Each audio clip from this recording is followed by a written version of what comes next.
عمران خان نے آج پھر پولیگرافک ٹیسٹ کرانے سے انکار کر دیا ہے۔ بخاری صاحب کیا ریزن ہے، وہ کیوں اتنے بزید ہیں؟ کون سا ایسا راز ہے جس کا ان کو ڈر ہے کہ فاش نہ ہو جائے؟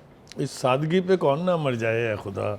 آپ چاہ رہی ہیں یہ کہ وہ یہ ٹیسٹ دیں اور پھنس جائیں، کیونکہ پھر ثابت ہو جائے گا کہ وہ گفتگو جن کے حوالے سے ان پر مقدمہ درج ہے وہ کنفرم ہو جائے اور ان کے خلاف کیس جو ہے مضبوط ہو جائے۔ عقل مند ہے بھائی، نہیں کرنا چاہتے، لیکن مزہ تو تب ہے نا کہ عدالتیں پھر اس کو مجبور کریں کہ نہیں آپ کو یہ ٹیسٹ دینا پڑے گا، کیونکہ یہ لیگل ریکوائرمنٹ ہے۔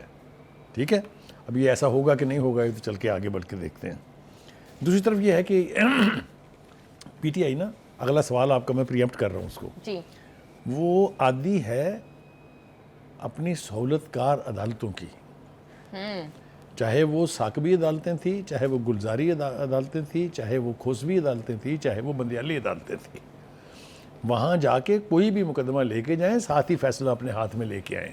بلکہ مجھے تو یوں لگتا تھا کہ لکھ کے فیصلہ بھی ساتھ لے جاتے تھے، وہ جج کے ہاتھ میں دے کے پھر دوبارہ پکڑ لیتے تھے۔ وہ دور بیت گیا ہے اب عدالتوں میں بے تکی بونگی قسم کی نہ پٹیشنز کو انٹرٹین کیا جا رہا ہے، نہ ضمانتوں کی اپلیکیشنز کو انٹرٹین کیا جا رہا ہے۔ اس لیے نہیں کہ کوئی دشمنی ہے عدالتوں کی، اس لیے کہ عدالتوں میں میرٹس پر جب کیس ہوگا تو پھر اسی قسم کے فیصلے جو آتے ہیں۔ آپ نے دیکھ لیا جج نے کیا کہا ہے، آپ بتائیے کیا کہا ہے جج نے؟ انہوں نے یہی کہا ہے کہ میرا تو دل چاہتا ہے کہ جرمانہ لگا کر اس درخواست کو جو ہے وہ خارج کر دوں۔ آپ نے کبھی پہلے سنا تھا جس دور کی میں بات کر رہا ہوں وہاں کسی نے پی ٹی آئی کے کسی پٹیشن پر اس طرح کی بات کی ہو؟ کہنے کا مطلب یہ ہے کہ اب وہاں سے عدالتوں سے سہولت کاری جو ہے وہ ہو گئی ہے ختم۔ دوسری طرف جو ہے، آپ کو یاد ہے کس کس قسم کے القابات سے فوج کو نوازا گیا تھا، یاد ہے نا؟ جی، کبھی غدار، کبھی میر جعفر، کبھی میر صادق۔ اب وہ کل بھی ہم نے اپنے پروگرام میں کہا تھا کہ وہ کہتے ہیں کہ اتحاد کر لیں بھائی، اور ہم نے اس کے اوپر تبصرہ یہ کیا تھا کہ اس کا مطلب کہیں یہ تو نہیں ہے کہ فوج اور وہ جو ہے ایک دوسرے میں ضم ہو جائیں۔ آج بھی وہ بڑی مبارکیں دے رہے ہیں۔ آج انہوں نے جناب عاصم منیر کو، جس کی تعیناتی روکنے کے لیے انہوں نے لانگ مارچ کیا تھا، اگر آپ کو یاد ہو، وزیر آباد میں گولی چلنے پر ختم ہو گیا تھا، تو آج ان کو انہوں نے مبارکباد دی ہے، وچ از اے گڈ تھنگ۔ آپ کو ریکنسائل کرنا چاہیے نئی ریالٹیز کے ساتھ، آپ ہوا میں نہیں جی سکتے ہیں۔ اور دوسری بات یہ ہے کہ آپ اپنے بیانات پر پھر قائم بھی رہیں۔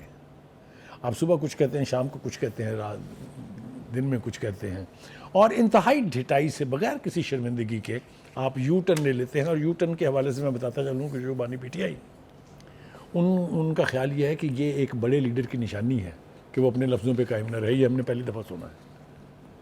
ہم تو یہ سنتے تھے کہ وہ بڑا لیڈر وہ ہے جو اپنے لفظوں کا پاس رکھے، جو اپنے کیے ہوئے وعدے پورے کرے، جو جس چیز پہ موقف اختیار کر لے وہاں سے پیچھے نہ ہٹے۔ لیکن یہ بہرحال ان کی اپنی انٹرپریٹیشن ہے۔ اب دیکھنا یہ ہے کہ کیا اسٹیبلشمنٹ کے ساتھ ان کے تعلقات بحال ہوتے ہیں کہ نہیں ہوتے ہیں۔